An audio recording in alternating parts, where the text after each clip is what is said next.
আমার ছেলের সাথে আমি কিভাবে কাজ করলাম সেই গল্পটা আজকে তোমাদের বলবো। আমি জানি এসব গল্প কেউ কখনো কাউকে বলে না, তবুও আমি বলবো। তাই ধৈর্য সহকারে গল্পটি শেষ পর্যন্ত দেখতে থাকা। আমি শিওর বলতে পারি সম্পূর্ণ গল্পটি শুনলে তোমাদের ফোঁটা ফোঁটা পানি বেরিয়ে যাবে। গীতেশ আনন্দমোহন কলেজের ছাত্র। তার বয়স 23 বছর। কলকাতাতে 4 বছর হোস্টেলে থেকে পড়াশোনা শেষ করে বর্তমানে একটা সরকারি চাকরি করছে। গত বছরই চাকরি পেয়েছে আর এবছর কলকাতায় ট্রান্সফার হয়েছে।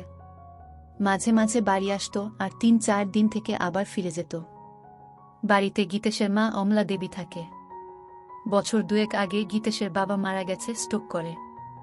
গীতেশের পারিবারিক আয় ভালো নয়। গীতেশের বাবা একটা সরকারি চাকরি করত। বাবা মারা যাওয়ার পরে সরকার থেকে কিছু টাকা পয়সা পেয়েছিল, যেটা দিয়ে গীতেশের পড়াশোনা আর ওর মায়ের সংসার কোনোভাবে চলে যাচ্ছে।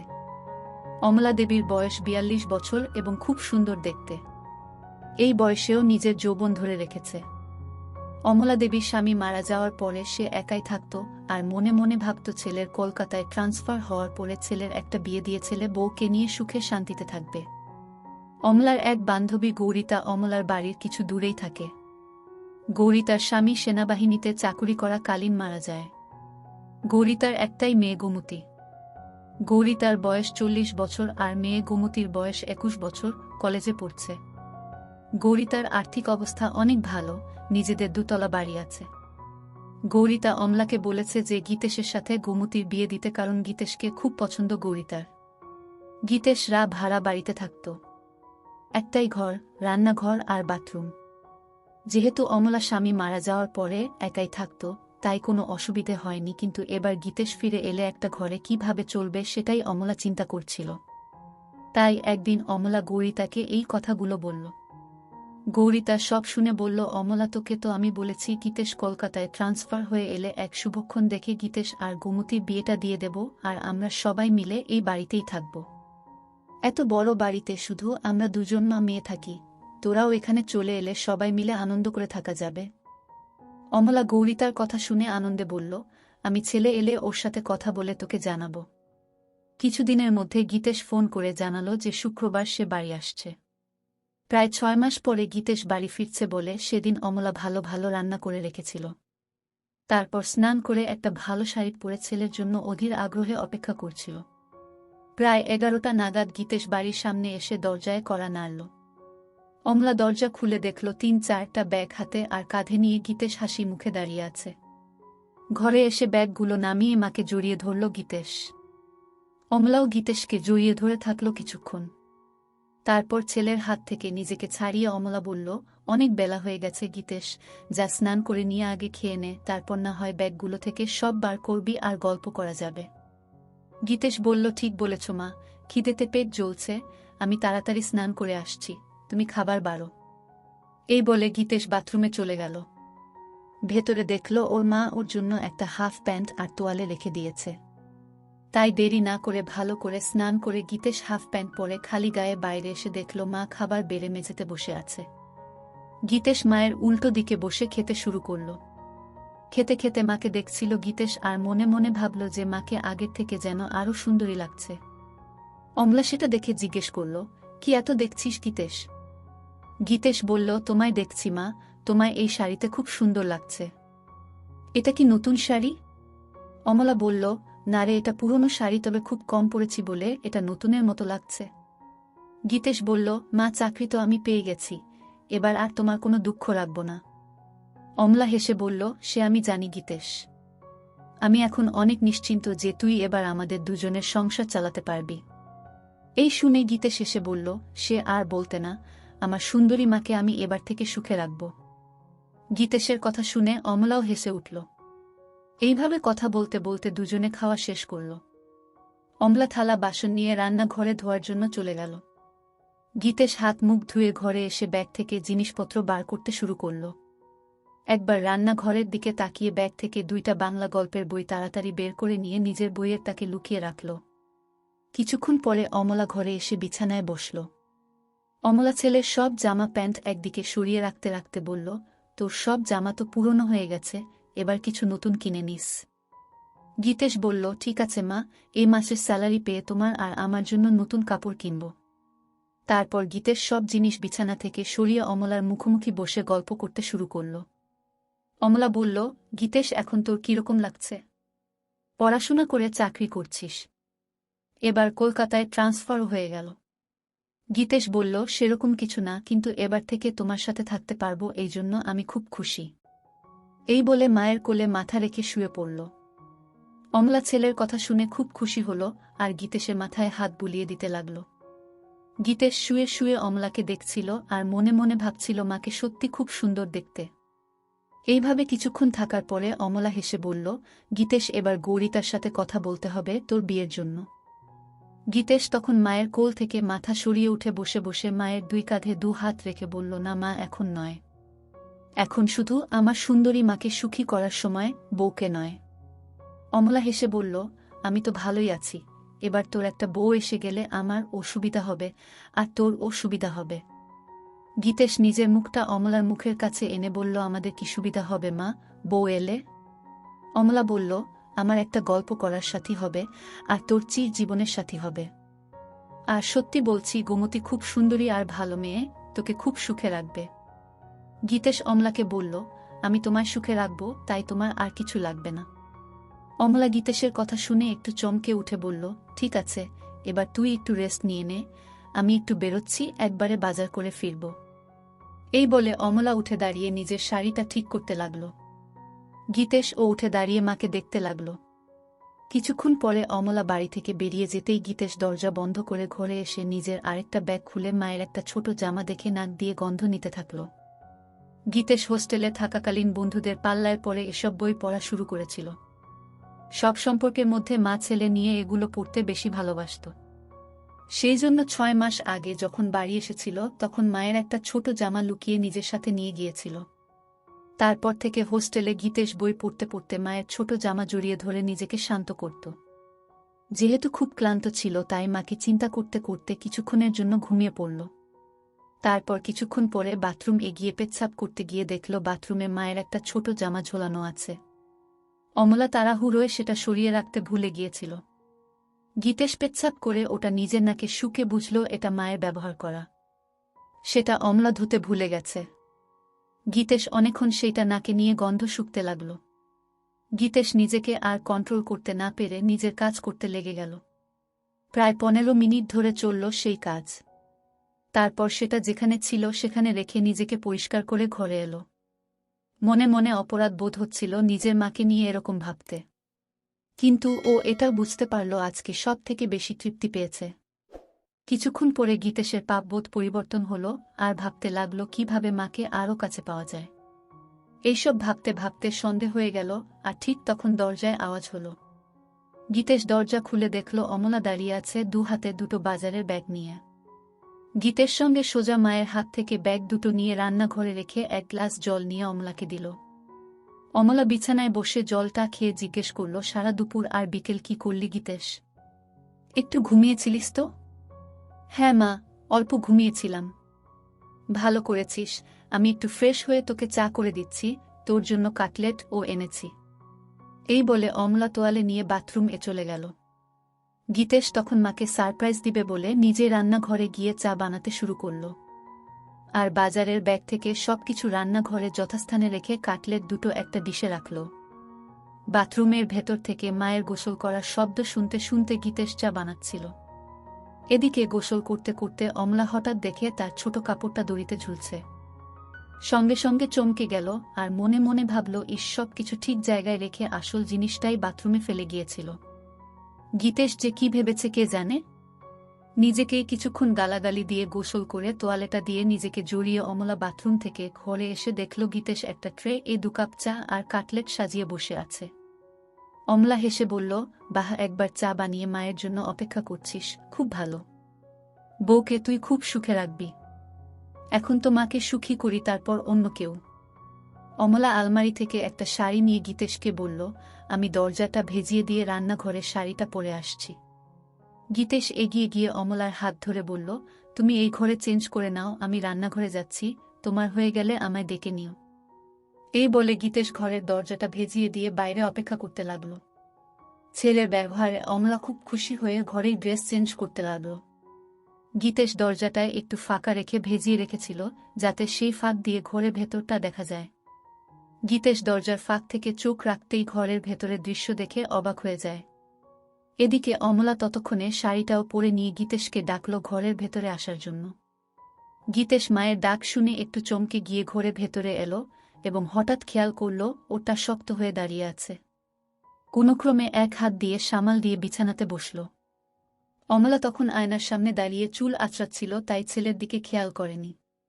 গীতেশ অমলাকে ডাকল, এসো মা, চা আর কাটলেট ঠান্ডা হয়ে যাবে, খেয়ে নাও আগে। ঠিক আছে, চল খেয়ে নি। এই বলে বিছানায় এসে গীতেশের মুখোমুখি বসল। দুজনে একসাথে কাটলেট আর চা খেতে লাগল। বাহ গীতেশ, চাটা তো খুব ভালো বানিয়েছিস। তোমার ভালো লেগেছে মা? আমি হোস্টেলে মাঝে মাঝে নিজেই চা করে খেতাম। অমলা হেসে উঠে গীতেশের গালটা ধরে বলল, সত্যি ভালো হয়েছে, আমার ছেলে এখন নিজের খেয়াল নিজে রাখতে পারবে। গীতেশ ও তখন মায়ের গালটা ধরে বলল, তোমারও সব খেয়াল রাখবে তোমার ছেলে। দুজনেই একসাথে হেসে উঠল। আচ্ছা গীতেশ, তোর চাকরি শুরু কবে থেকে? আজ 28 তারিখ, পরের মাসের 8 তারিখে অফিস জয়েন করতে হবে। একটা কথা বলার ছিল। কি কথা মা, বলো। গৌরিতাকে তোর মনে আছে? গৌরিতা মাসি কেন মনে রাখবো না মা, আমায় এত ভালোবাসে। সেটা জানি, তোকে ভালোবাসে বলেই একটা প্রস্তাব রেখেছে। কি প্রস্তাব? গৌরিতা তোর সাথে গোমতীর বিয়ে দিতে চায়। গীতেশ লজ্জা পেয়ে বলল, এখন আমি বিয়ে করব না। গৌরিতা বলেছে গোমতীর সাথে তোর বিয়ে হবার পরে আমরা সবাই ওর বাড়িতে থাকব। আমি বলেছি যে গীতেশের সাথে কথা বলে জানাবো। তুই কি বলিস এ ব্যাপারে? বিয়ের ব্যাপারটায় আমায় একটু সময় দাও। বুঝলাম ছেলে লজ্জা করছে, ঠিক আছে, তুই সময় নিয়ে চিন্তা করে আমায় জানাস। কিন্তু আমাদের ঘরটা খুব ছোট দুজনের জন্য। আগে তুই ছোট ছিলিস তাই কোনো মতে চলে যেত, কিন্তু এখন তুই বড় হয়ে গেছিস। এমন কিছু ছোট নয় আমাদের ঘর, আমাদের দুজনের জন্য যথেষ্ট। কিন্তু তোর অসুবিধে হবে, আমি যখন কাপড় চেঞ্জ করব তখন তোকে বাইরে অপেক্ষা করতে হবে, এছাড়াও এই একটা বিছানায় দুজনের হবে না। গীতেশ অমলার কথা শুনে মনে মনে বলল, আমি তো চাই তুমি ঘরে কাপড় ছাড়বে, আর আমি দরজার ফাঁক দিয়ে তোমার দেখব। অমলা গীতেশের দিকে তাকিয়ে বলল, কি ভাবছিস এত? কি করবি সেটা তো বল। গীতেশ সঙ্গে সঙ্গে বলল, না কিছু ভাবছিলাম না, তবে এখন ওখানে যাব না, কিছুদিন চাকরি করে স্যালারি জমিয়ে তারপর না হয় যাওয়া যেতে পারে। ঠিক আছে, তোর যেটা ভালো মনে হয় সেটাই হবে। ঠিক আছে, তুই টিভি দেখ, আমি রাতের রান্নাটা করে নি। এই বলে অমলা চায়ের ট্রেটা নিয়ে রান্নাঘরে চলে গেল। গীতেশ টিভি দেখতে লাগলো, কিন্তু ভালো লাগছিল না। তাই গীতেশ রান্নাঘরে গিয়ে দেখল মা এক মনে গুনগুন করে গান গাইতে গাইতে রান্না করছিল। গীতেশ পেছন থেকে অমলাকে একটু হামি দিয়ে জিজ্ঞেস করল, মা আজ কি রান্না করছ? অমলা চমকে উঠে হালকা হেসে বলল, আজ ডিমের ঝোলো, ভাত আর আলু পোস্তা। গীতেশ মায়ের কানে কানে বলল, তোমার হাতের রান্নার কোনো জবাব নেই মা। অমলা নিজেকে ছাড়িয়ে নিয়ে বলল, এই দুষ্টু এখন ছাড় আমায়, না হলে রান্না করতে দেরি হয়ে যাবে। গীতেশ আরও হামি দিয়ে বলল, আমার মিষ্টি মায়ের হাতের রান্নায় আমার মন ভরে যায়। অমলা হেসে বলল, এবার যা এখান থেকে, আমায় রান্নাটা করতে দে। গীতেশ তখন ঘরে চলে এসে আবার টিভি দেখতে লাগল। প্রায় 1 ঘন্টা পরে অমলা এসে গীতেশের পাশে বসল। অমলা পুরো ঘেমে গেছে রান্না করতে করতে। গীতেশ বলল, মা তুমি তো ঘেমে গেছ, শাড়িটা চেঞ্জ করে অন্য কিছু পরে নাও। ছেলের কথা শুনে অমলা বলল, আমি ভাবছিলাম তুই কি ভাববি, তাই অন্য কিছু পরছিলাম না। গীতেশ অবাক হয়ে অমলার দিকে তাকিয়ে বলল, আমি আবার কি ভাবব? যাও চেঞ্জ করে নাও, আমি রান্নাঘরে যাচ্ছি। অমলা বলল, আমি বাথরুম এ চেঞ্জ করে নিচ্ছি, তুই টিভি দেখো। এই বলে অমলা বাথরুম এ চলে গেল। গীতেশ মনে মনে ভাবল, আরেকটা সুযোগ নষ্ট হলো মাকে ওভাবে দেখার। অমলা বাথরুমে গিয়ে নিজের গা ধুতে ধুতে রান্নাঘরে গীতেশের ওইরকমভাবে জড়িয়ে ধরার কথা ভাবতে লাগল। মনে মনে ভাবছিল, গীতেশ কি তাহলে ইচ্ছে করে ওসব করছিল না, এটা হঠাৎ হয়েছিল। একটু চোখে চোখে গীতেশকে রাখতে হবে, কারণ এই বয়সটা খুব বাজে। এসব ভাবতে ভাবতে স্নান শেষ করে কাপড়টা পরে নিল। গীতেশ না থাকলে মাঝে মাঝে অমলা এক কাপড়েই রাতে ঘুমাত, কিন্তু এখন সেটা আর হবে না। এমনিতে অমলা খুব ওই স্বভাবের, আর স্বামী মারা যাওয়ার পরে সেটা আরও বেড়ে গেছে। কিছুক্ষণ পরে অমলা বাথরুম থেকে বেরিয়ে এসে গীতেশ এর সাথে বসে একসাথে টিভি দেখতে দেখতে এটা সেটা গল্প করতে লাগল। রাত প্রায় 10টা বাজে ঘড়িতে। এবার খাবার পালা, তাই অমলা রান্নাঘরে গিয়ে খাবার বেড়ে নিয়ে এলো। গীতেশ আর অমলা দুজনে মেঝেতে বাবু হয়ে মুখোমুখি বসে খেতে শুরু করল। গীতেশ খেতে খেতে মায়ের দিকে তাকাতেই দেখল অমলা নিচু হয়ে যখন খাবার মুখে দিচ্ছিল তখন মায়েরটা নিচে নেমে যাচ্ছিল আর গীতেশ তা দেখা যাচ্ছিল। কিন্তু হঠাৎ অমলা গীতেশের দিকে তাকিয়ে দেখতে পায় যে গীতেশ ওর দিকে তাকিয়ে আছে। সঙ্গে সঙ্গে নিজের কাপড়টা একটু উপরে তুলে নিল আর তখন গীতেশ আর অমলার চোখাচোখি হল। গীতেশ লজ্জায় মাথা নিচু করে ভাবতে লাগল, ইস মা এবার বুঝতে পেরেছে, বকে না দেয়। কিন্তু অমলা কিছুই বলল না, শুধু বলল খাবারের দিকে মন দে। গীতেশ হাফ ছেড়ে বাঁচল। এইভাবে দুজনের খাওয়া শেষ হল। তারপর অমলা সব বাসন ধুয়ে ঘরে এসে মেঝেতে বিছানা করতে লাগল। সেটা দেখে গীতেশ জিজ্ঞেস করল, মা তুমি কি নিচে শুবে? হ্যাঁ রে, বিছানায় দুজনের অসুবিধে হবে। গীতেশ সঙ্গে সঙ্গে অমলার হাত থেকে সবকিছু কেড়ে বিছানায় রেখে বলল, এই খাটে আমাদের দুজনের ভালো মতো হয়ে যাবে, তাই তুমি চিন্তা করো না। অমলা কিছু একটা বলতে যাচ্ছিল কিন্তু গীতেশের জেদে মুখে আর কিছু বলল না। কিছুক্ষণ পরে লাইট অফ করে দুজনে শুয়ে পড়ল। গীতেশ ক্লান্ত ছিল তাই কিছুক্ষণের মধ্যে ঘুমিয়ে পড়ল। অমলা শুয়ে শুয়ে সারা দিনের কথা ভাবতে লাগল। বিশেষ করে রাতে ছেলে যেভাবে এক দৃষ্টিতে তার দিকে তাকিয়েছিল। ভাবতে ভাবতে একটু তুরা হয়ে পড়ল। মনে মনে চিন্তা করল যে এবার থেকে গীতেশের সবকিছু ভালোমতো লক্ষ্য করতে হবে। এইসব ভাবতে ভাবতে অমলা ঘুমিয়ে পড়ল। চিরকাল খুব সকাল সকাল ঘুম থেকে ওঠা অমলার অভ্যাস। অমলা ঘুম থেকে উঠে গীতেশের দিকে তাকিয়ে দেখল গীতেশ গভীর ঘুমে আচ্ছন্ন। একটু নিচের দিকে তাকাতে দেখল গীতেশের হাফ প্যান্ট তাবু হয়ে গেছে। সেটা দেখে অমলা মনে মনে ভাবল ছেলে এমন কিছু স্বপ্ন দেখছে যাতে তাবু হয়ে গেছে। তারপর নিজের মনে হাসতে হাসতে বাথরুমে চলে গেল। তারপর রান্না করে নিজে স্নান করে শাড়ি পরে চায়ের কাপ হাতে নিয়ে গীতেশকে ডাকল। গীতেশ ঘুম থেকে উঠে দেখল মা চায়ের কাপ হাতে দাঁড়িয়ে আছে একটা সুন্দর শাড়ি পরে। কটা বাজে মা? এত সকালে তোমার স্নান হয়ে গেছে? 10টা বাজছে, আমায় একটু গৌরিতার সাথে বেরোতে হবে। তোর জন্য রান্না করা আছে, দুপুরে স্নান করে খেয়ে নিস। সন্ধেবেলায় আবার দেখা হবে। ঠিক আছে মা, তুমি চিন্তা করো না। কাল তো রবিবার। কেন কোথাও বেরোবি নাকি? গীতেশ অমলার হাত থেকে কাপটা নিয়ে টেবিলে রেখে অমলাকে ধরে একটা পাপ্পা দিয়ে বলল, দেখি কি প্ল্যান করা যায়। অমলা নিজেকে ছাড়াবার চেষ্টা করে বলল, আবার দুষ্টুমি হচ্ছে, আমার শাড়ি নষ্ট হয়ে যাবে, এখন ছাড় আমায়, পরে জড়িয়ে ধরার অনেক সময় পাবি। তোমায় ছাড়তে ইচ্ছে করছে না মা। এই বলে আবার অমলাকে ধরে গীতেশ আর মায়ের শরীরের কোমলতা অনুভব করতে থাকে। অমলার ও ভালো লাগছিল কিন্তু ওর দেরি হয়ে যাবে তাই জোরে করে গীতেশকে সরিয়ে দিয়ে বলল, আমি এবার আসি, বুঝলি, না হলে দেরি হয়ে যাবে, তুই সময় মতো খেয়ে নিস। ঠিক আছে মা, তুমি একদম চিন্তা করো না, সাবধানে যেও। এরপরে অমলা নিজের শাড়িটা ঠিক করে গীতেশের দিকে একটা হাসি দিয়ে ঘরে থেকে বেরিয়ে গেল। গীতেশ দরজা বন্ধ করে ঘরে এসে চা খেতে খেতে চিন্তা করল কি করবে সারা দিন। কিছুক্ষণ বসার পরে আলমারিটা খুলে মায়ের ছোট কাপড়গুলো বের করে বিছানায় রাখল। দেখল সেগুলো অনেক পুরনো হয়ে গেছে। কিছুক্ষণ নাক দিয়ে সবগুলো শুকে আবার যথাস্থানে রেখে দিয়ে আলমারিটা বন্ধ করে দিল গীতেশ। তারপর গীতেশ ঘরটা আর রান্নাঘরটা পরিষ্কার করল। গীতেশ মনে মনে একটা মতলব করল কি করে মাকে প্রতিদিন ওভাবে দেখা যায়, কারণ শাড়ি চেঞ্জ করার সময় বেশিক্ষণ দেখা যায় না। তাই ভাবল বাথরুমে একটা ফুটো করতে পারলে স্নান করাটা ভালো মতো দেখতে পাবে। একটা হাতুড়ি আর পেরেক নিয়ে বাথরুমের দরজায় গীতেশ একটা ফুটো করে দিয়ে দেখল যে ফুটোটা একদম সঠিক জায়গায় হয়েছে, যেখান থেকে ভেতরের দৃশ্য ভালোভাবে দেখা যাবে। তারপর স্নান করে খেয়ে নিয়ে একটু ঘুমোতে গেল গীতেশ। ঘুম থেকে উঠে দেখল যে সন্ধে হয়ে গেছে আর অমলার আসার সময় হয়ে গেছে। কিছুক্ষণের মধ্যে দরজায় আওয়াজ শুনে গীতেশ দরজা খুলে দিয়ে দেখল অমলা এসেছে। ভেতরে এসে অমলা বলল, গীতেশ দুপুরে খেয়েছিলিস তো? হ্যাঁ মা, খেয়েছিলাম। তোমার দিনটা কেমন কাটল? অমলা বিছানায় বসে ফ্যানের হাওয়া খেতে খেতে হেসে বলল, আমার আবার দিন কেমন কাটবে, যেরকম কাটার সেরকম কেটেছে। তুমি যাও বাথরুমে ফ্রেশ হয়ে এসো, আমি চা বানাচ্ছি। অমলা সেটা শুনে বাথরুম চলে গেল আর গীতেশ ও রান্নাঘরে চলে গেল। অমলা বাথরুমের দরজা বন্ধ করতেই গীতেশ দরজার ফুটোয় চোখ রাখল। গীতেশ শুধু দেখল লাগলো নিজের মাকে, আর এক হাত দিয়ে কাজ করতে লাগলো। এদিকে গ্যাসে জল গরম হয়ে ফুটছে, তাই তাড়াতাড়ি চা বানানোতে মন দিল। কিন্তু কিছুতেই নিজের মন থেকে মায়ের সেই রূপটা মুছতে পারল না। কিছুক্ষণ পরে গীতেশের চা বানানো শেষ হল। এদিকে অমলার স্নান হয়ে গেছে, আর অমলা বাইরে এলো। ঘরে গিয়ে অমলা চুল আঁচড়াতে লাগলো, আর গীতেশ চা নিয়ে এসে বিছানায় বসে অমলাকে দেখছিল। অমলা আয়নায় সেটা দেখে গীতেশকে জিজ্ঞেস করল, সারাদিন কি করলি?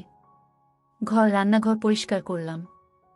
আর মনে মনে বলল, বাথরুম ফুটো করলাম তোমায় দেখব বলে। অমলা চায়ের কাপটা হাতে নিয়ে রান্নাঘরে গিয়ে দেখল ছেলে সব ভালোভাবে পরিষ্কার করেছে, আর তারপর ঘরে এসে এদিক ওদিক দেখে বলল, বাবা তুই তো সব পরিষ্কার করে দিয়েছিস, আমার লক্ষ্মী ছেলে। এই বলে চায়ের কাপটা টেবিলে রেখে 2 হাত বাড়িয়ে বলল, আমার লক্ষ্মী ছেলে, আয় আমার কাছে। গীতের সঙ্গে সঙ্গে অমলার কাছে ছুটে গেল। এইভাবে কিছুক্ষণ থাকার পরে দুজন আলাদা হল। তারপর অমলা রান্নাঘরে চলে গেল রান্না করতে, আর গীতেশ টিভি দেখতে লাগল। কিছুক্ষণ পরে রান্না শেষ হলে দুজন একসাথে খেয়ে নিল। আজ গীতেশ একইভাবে অমলার দিকে তাকিয়ে গভীরভাবে দেখছিল, আর আজ অমলা সেটা লক্ষ্য করল কিন্তু কিছু বলল না। এইভাবে খাওয়া শেষ করে অমলা আর গীতেশ বিছানায় শুতে এলো। দুজনে পাশাপাশি শুয়ে আছে। ঘরে নাইট বাল্বটা জ্বলছে। অমলা চিন্তা করছে গীতেশ কেন বারবার ওর দিকে তাকিয়ে থাকে। গীতেশের মাথায় শুধু মায়ের স্নান করার দৃশ্যগুলো আসছিল। এইভাবে দুজন ঘুমিয়ে পড়ল। মাঝরাতে গীতেশ টয়লেট এগিয়ে ফিরে এসে নাইট বাল্বের আলোয় দেখল লাহরটা উপরে উঠে গেছে। গীতেশ আস্তে আস্তে এসে অমলাকে দেখতে লাগল। তারপর গীতেশ মায়ের দিকে তাকিয়ে দেখল মা গভীর ঘুমে আচ্ছন্ন, তাই সাহস করে মায়ের কাছে এগিয়ে গেল। খুব ভালোই লাগছিল গীতেশের। হাত দিতেই সঙ্গে সঙ্গে অমলা একটু নড়ে উঠল। সেটা দেখেই ভয়ে গীতেশ তাড়াতাড়ি হাত সরিয়ে নিয়ে বিছানায় শুয়ে পড়ল। অমলা তখন পাশ ফিরে শুল। গীতেশ আর কিছু না করে আস্তে আস্তে ঘুমিয়ে পড়ল। পরের দিন সকালে অমলা ঘুম থেকে উঠে তাড়াতাড়ি নিজেকে ঠিক করে নিয়ে ছেলেটির দিকে তাকিয়ে দেখল ছেলে উপুর হয়ে ঘুমে মগ্ন। তারপর বাথরুমে চলে গিয়ে নিজেকে ফ্রেশ করে অমলা চা বানাতে লাগল। গীতেশ উঠে ড্রেস চেঞ্জ করে বাজারে চলে গেল। অমলা ভাবতে থাকল কি হচ্ছে এসব। হোস্টেল থেকে ফেরার পর থেকে গীতেশের আচরণের কেমন পরিবর্তন এসেছে। এসব ভাবতে ভাবতে ঘরে গিয়ে বসল। বাজার যেহেতু অনেক দূরে, তাই গীতেশের ফিরতে ফিরতে আরও 1-2 ঘন্টা লাগবে। এদিক ওদিক দেখতে দেখতে হঠাৎ দেখল গীতেশের বইয়ের তাকে বইগুলো কেমন যেন অগোছালো আছে। তাই অমলা বইগুলো তাক থেকে নামিয়ে ঘোচাতে লাগল, আর মনে মনে ভাবল ছেলে রান্নাঘর সব পরিষ্কার করেছে, অথচ নিজের বইয়ের তাক সাজাতে ভুলে গেছে। একটার পর একটা বই সাজিয়ে রাখতে রাখতে অমলা দেখল একটা মোটা বইয়ের ভেতর কিছু যেন আছে। বইটা খুলতেই দেখল একটা পাতলা বই মলার দেয়া। অমলা ভাবতে লাগল কি বই যে মোটা বইয়ের ভেতরে গীতেশ রেখেছে। গল্পের বইটা হাতে নিয়ে একটা পাতা উল্টোতেই কভার ফটো আর নাম দেখে অমলা চমকে উঠল। বই যা দেখল তাতে তো নিজের চোখকে বিশ্বাস করতে পারছে না। এও কি সম্ভব? পাতা উল্টাতেই দেখল মা ছেলের গল্প। সূচিপত্র দেখে আরেকবার চমকালো অমলা। একটা গল্পের কিছুটা অংশ পড়ল, অবাক হয়ে ভাবতে লাগল এটা কিভাবে সম্ভব, আর গীতেশ এই বই পেল কোথায়? তাহলে কি এসব গল্প পড়েই সে আমাকে নিয়ে ওসব কথা ভাবে? অমলা বিছানায় শুয়ে শুয়ে 2টো গল্প শেষ করল এবং এতটাই উত্তেজিত হয়ে গেল যে বিছানায় শুয়ে শুয়েই তারপর বইটা জায়গা মতো রেখে দিয়ে বাথরুম চলে গিয়ে অমলা নিজেকে পরিষ্কার করল। অনেকদিন পরে আজ অমলা খুব উত্তেজনা অনুভব করল। হঠাৎ দরজার আওয়াজ শুনে অমলা দরজাটা খুলে দেখল গীতেশ। গীতেশ ভেতরে এসে মাংসটা মায়ের হাতে দিল। মায়ের দিকে তাকিয়ে দেখল মায়ের কপালে ঘাম, আর মায়ের চোখ মুখটা কেমন যেন লাগছে। সঙ্গে সঙ্গে গীতেশ মায়ের 2 গালে 2টো হাত রেখে জিজ্ঞেস করল, মা তোমার কি শরীর খারাপ লাগছে? এত ঘেমে আছো কেন? অমলা নিজের ঘোমটা মুছে বলল, কিছু না বাবা, গরম করছিল তাই। গীতেশ তখন বলল, ঠিক বলেছ মা, আজ বেশ গরম। গীতেশ বলল, মা আমি একটু বেরোচ্ছি, এক বন্ধুর সাথে দেখা করে চলে আসব। ঠিক আছে, বেশি দেরি করিস না, আমি রান্না তাড়াতাড়ি করে নেব। এই বলে গীতেশ বেরিয়ে গেল। অমলা দরজা বন্ধ করে ভাবল, আর একটু হলেই ছেলে বুঝতে পারত যে এটা গরমের ঘাম নয়, এটা অন্য কিছুর ঘাম। এই ভেবে নিজের মনে হাসতে লাগল। গল্পের বাকি অংশ পরের ভিডিওতে দেওয়া হবে, তাই সবাই চ্যানেলটি সাবস্ক্রাইব করে রাখো।